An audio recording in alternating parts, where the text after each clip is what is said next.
পরিচয় দিন। আমি এই মেলার ঘোষক বর্তমান। প্রথম থেকেই শুরু থেকেই আমি ছিলাম, কিন্তু আমার পারিপার্শ্বিক কারণে, আমার পরিবারের কারণে আমি এই মেলার সঙ্গে সেভাবে সময় দিতে পারিনি। তবে বর্তমান 4 বছর ধরে আমি এই মেলা সঞ্চালনা করছি। এতে আমি খুব আনন্দ পাই এবং নিজের মনের মধ্যে খুবই প্রশান্তি হয় যে আমি এত বড় মেলার সঞ্চালনা করি।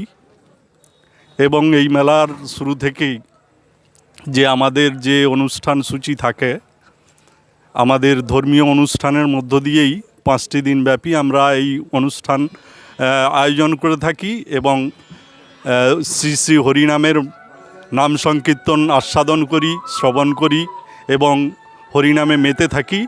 এলাকার সকল ভক্তমণ্ডলী, সকল সনাতন ধর্মী মানুষজন এগিয়ে আসেন, আমাদের সঙ্গে পূর্ণ সহযোগিতা করেন।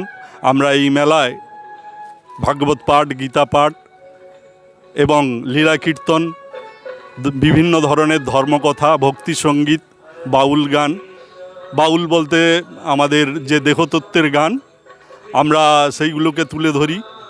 এতে এলাকার সকলেই আনন্দিত হয়, প্রভাবিত হয়, হরিনামের সঙ্গে যুক্ত হয়।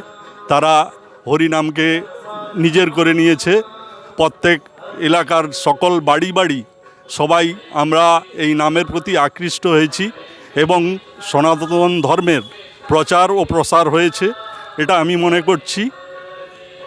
এই মেলা যাতে দীর্ঘস্থায়ী হয়, এই মেলার যাতে শ্রীবৃদ্ধি হয়, আমরা যাতে এই মেলাকে আরও দীর্ঘায়িত করতে পারি, তার জন্য বৃন্দাবনবাবু বললেন যে আমাদের মন্দিরের জন্য একটা জায়গার প্রয়োজন, একটা অনুষ্ঠান করার জন্য, মেলার জন্য আমাদের একটা জায়গার খুবই প্রয়োজন।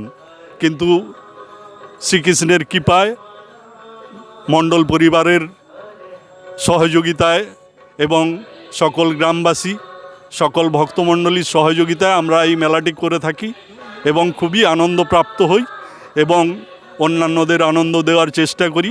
এই হরিনামের মধ্য দিয়ে আমরা আমাদের জীবনকে সাজাতে চাই এবং প্রতিটি ব্যক্তি যাতে এই হরিনামকে সঙ্গে নিয়ে এগিয়ে চলতে পারে। গীতায় যে বলা আছে যে গীতা হলো আমাদের জীবনের একটা ম্যানুয়াল।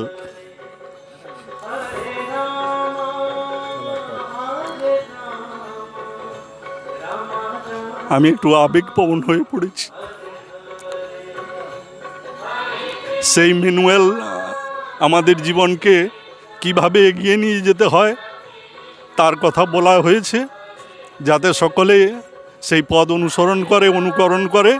আমি এই কামনা করি এবং শ্রী গোবিন্দের চরণে আমরা যেন এইভাবে শরণাগত হই, আত্মসমর্পণ করতে পারি, এই বলে আমি আমার ছোট্ট কথা শেষ করলাম।